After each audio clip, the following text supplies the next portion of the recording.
揾到份工啊，係喺紐約嗰度。So the number of applications that I sent out, the number of interviews that I got. So this is the first timeline, and here's a variation of that timeline.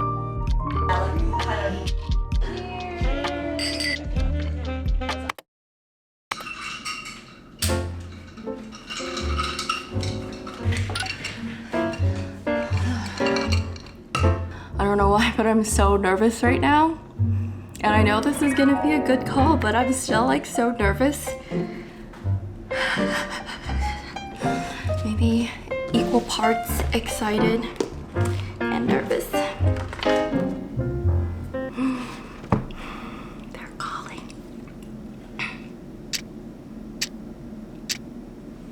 Hello?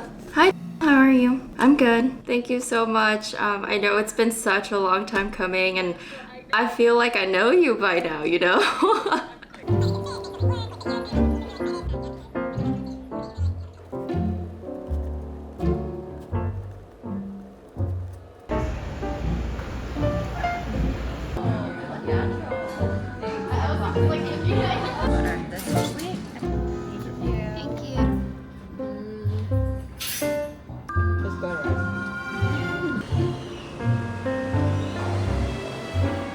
So I'm actually a little bit early for dinner. I have around like 20 minutes and I'm gonna give my dad a quick call.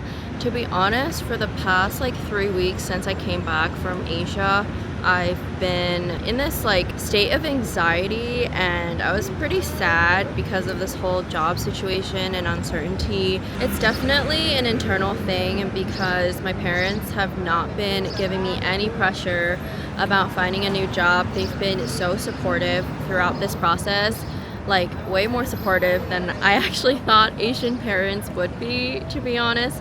But they've been really understanding, and I think because of that, I feel even worse not bringing any good updates to the table. I've just been waiting for a decision, and I don't want to give them any false hope before I get like an actual offer. It's like I really care about them, and that's why I'm not talking to them. He's not picking up. Maybe he's busy. Hello， 靚仔，早晨。係啊，我同啲舊同事出去食晚飯。多謝。我揾到份工啊，係喺紐約嗰度，未 IPO 嗰種公司，不過都唔係好細，比我以前嗰個細咯。Look how happy he is！ 而家你可以放心啦。我放心啦，咁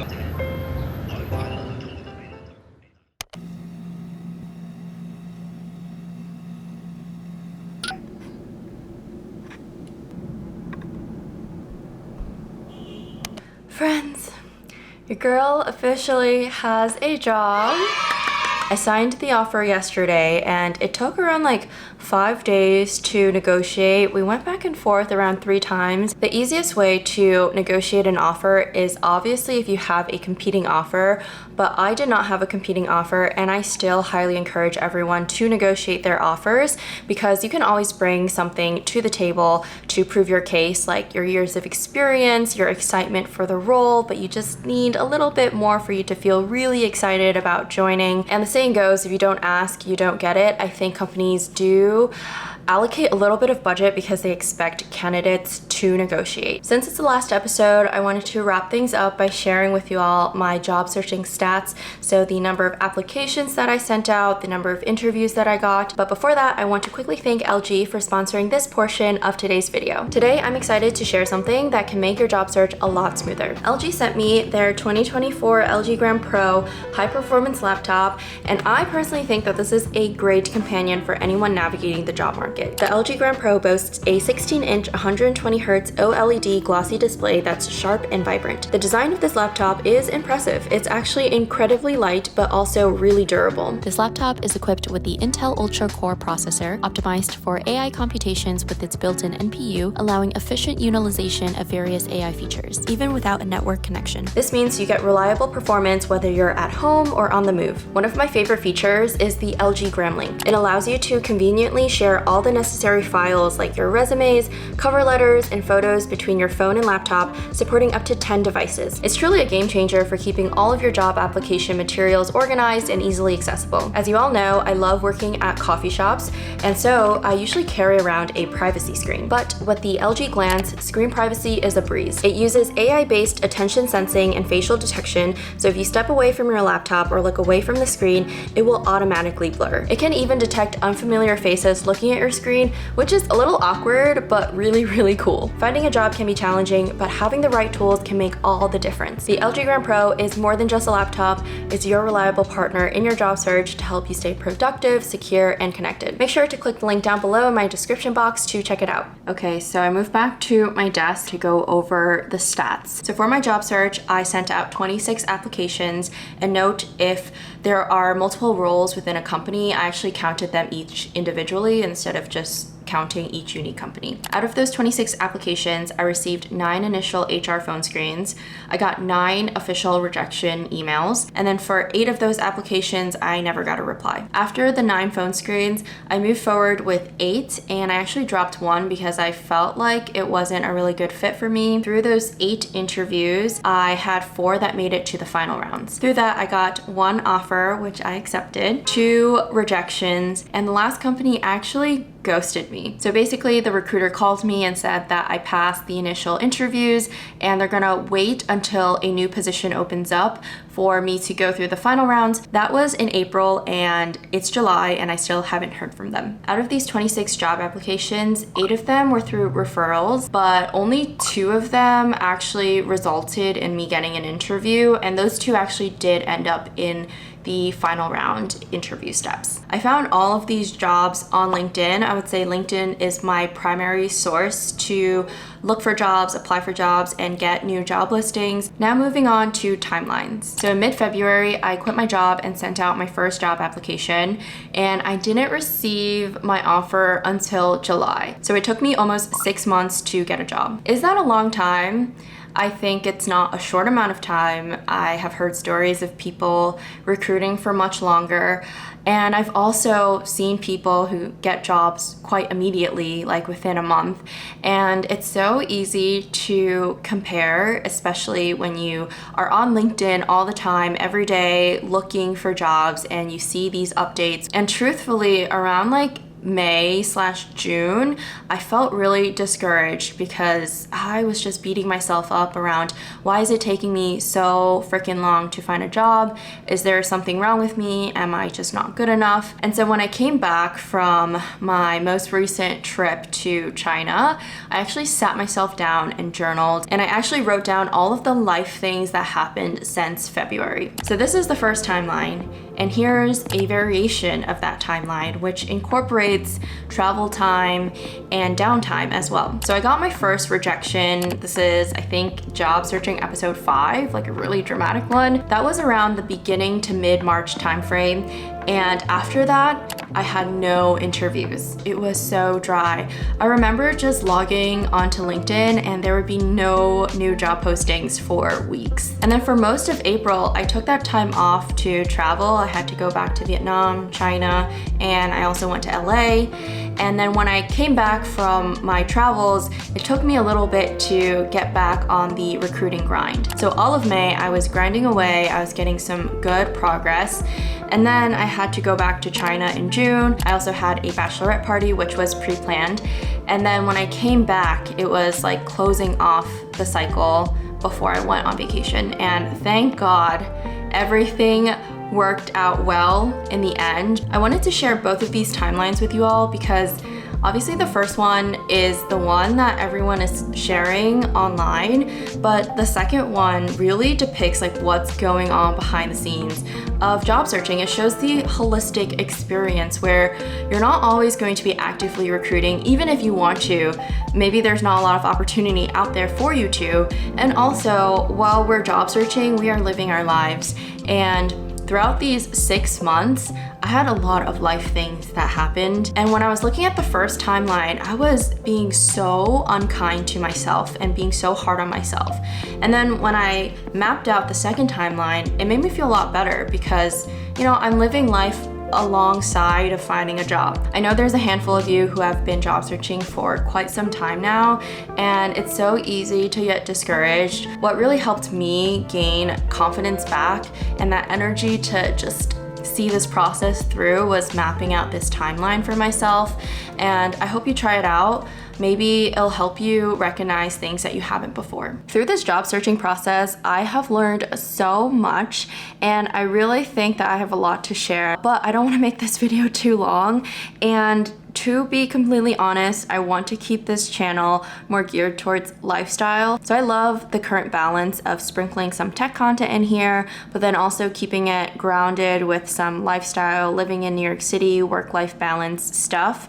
So I'm hesitant on making more like educational videos and posting it on this platform. I also see you and hear you about wanting access to the cheat sheets, but those cheat sheets were meant for my eyes only, and it's a bunch of gibberish that only I would understand. So for me to actually share those with you, I would need some time to refurbish it and maybe make some supplemental videos on how to use it. So all in all to say, I think I have a lot to share in terms of data science recruiting and interviewing, but it's gonna take me a little bit to hash out these resources and figure out how I want to share them. But if this is interesting to you, I actually started an email newsletter, so you can sign up through my Beacons link, which I'll link down below in the description box. And through that newsletter, I aim to just keep you all updated on the resources, when they're gonna be done, maybe ask for your opinions of like what you want in there versus not, and then also hopefully share some exclusive content specifically pertaining to data science and recruiting.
This is the main event.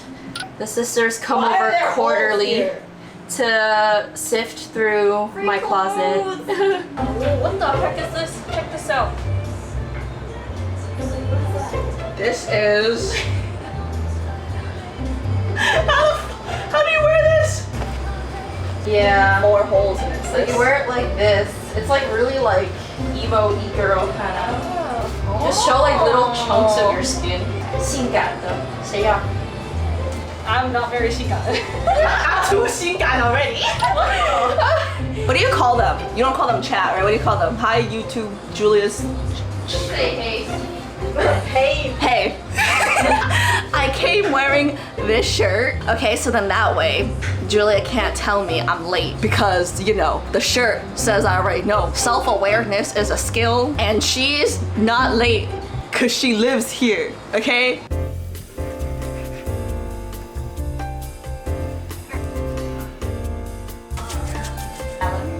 Of course they're gonna call you up, you know what I mean? So they're like, I'm just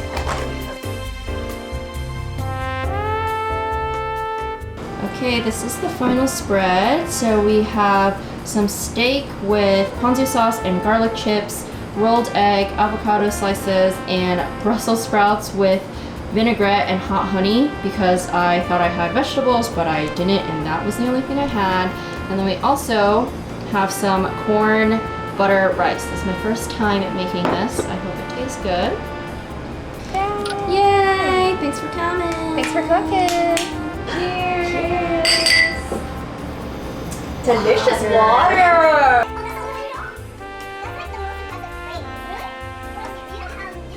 Happy job, New Year.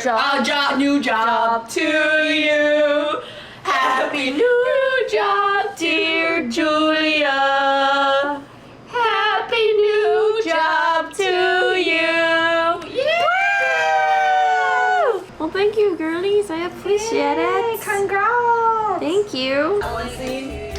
Did you guys watch Hidden Love? Oh yeah, I did. So I like that guy. He's cute. He's cute. Yeah, Hidden Love, but I thought the girl was really cute. Yeah, she's really cute too. We both love her. That's Zhao Lusi. She's so cute. She's so cute. When she's smart.